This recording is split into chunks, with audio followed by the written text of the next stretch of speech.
They say islands can't move, that they're anchored to the seabed, chained to the earth by forces stronger than storms or time itself. But the pirates who witnessed what happened in the winter of 1714 swore otherwise.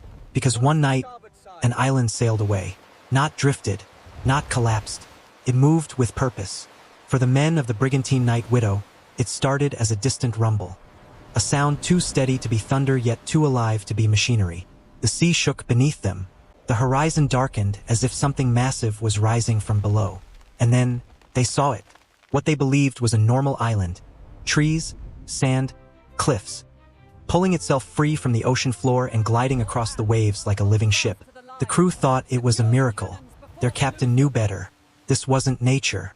This was the result of an experiment pirates were never meant to attempt. For years, whispers spoke of a hidden crew. Men obsessed with finding ways to dominate the sea itself. Not through sails, not through guns, but through engineering so strange and dangerous that rival captains believed it was madness. Now, it seemed their madness had worked. The island wasn't drifting. It was navigating. And the horrifying part? It was heading toward them. Long before the island moved, before any pirate believed the sea itself could be weaponized, there was a small, forbidden experiment whispered across Caribbean taverns. A project rumored to involve abandoned fortifications, stolen ship engines, volcanic vents, and a captain known only as the architect. A man who believed islands were nothing more than sleeping ships waiting to be awakened. He gathered engineers, deserters, mapmakers, and the most unhinged survivalists he could find. Their goal? Build a floating fortress disguised as an island, and use it to rule shipping lanes undetected. But the deeper truth was far more disturbing. The architect didn't want control. He wanted escape. Escape from storms. Escape from navies. Escape from the limits of terrain. He believed survival at sea required evolution, and if humans couldn't evolve fast enough, then their environment should.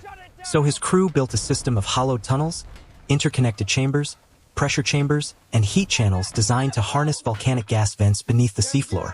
If the pressure was controlled precisely, the entire landmass could lift. If harnessed correctly, it could glide. But something went wrong. The architect vanished. His crew abandoned the island, or so everyone believed. When the Night Widow saw that island awakened centuries too early, it meant only one thing. Someone or something had reactivated the forgotten experiment. The Night Widow tried to maneuver away, but every shift of their sails only revealed the same terrible truth. The island wasn't simply moving, it was tracking them. Waves pushed outward from its base in rhythmic pulses, like the heartbeat of a colossal creature. Trees bent toward the ship as if responding to some magnetic pull. And then the sea beneath the Night Widow began to rise, not dramatically, but subtly enough that every man on deck felt it in their knees. The island was generating pressure waves, controlled ones, the same kind used to manipulate buoyancy in experimental submersibles 2 centuries later.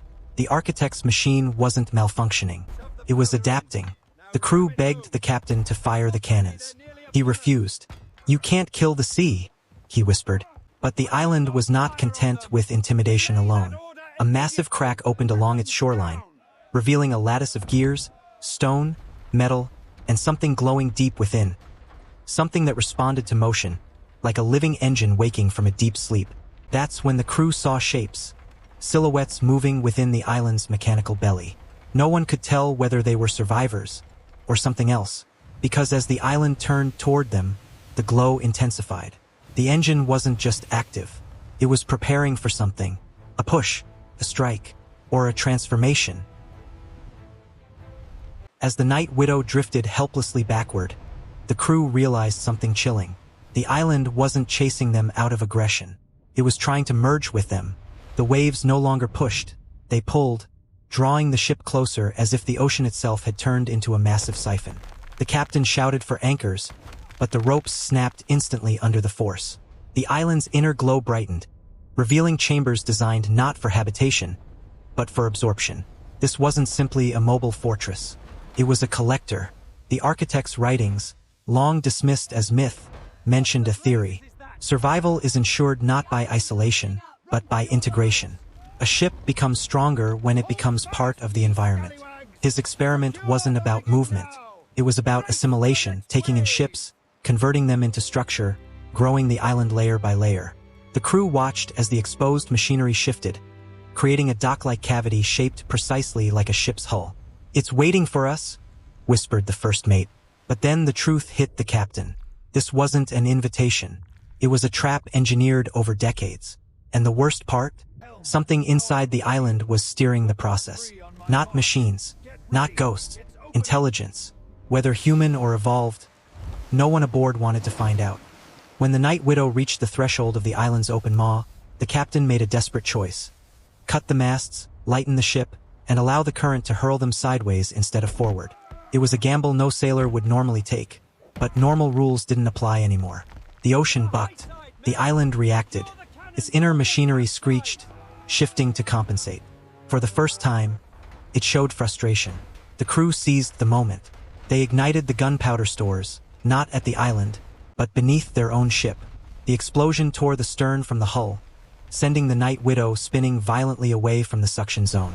When the smoke cleared, the island paused.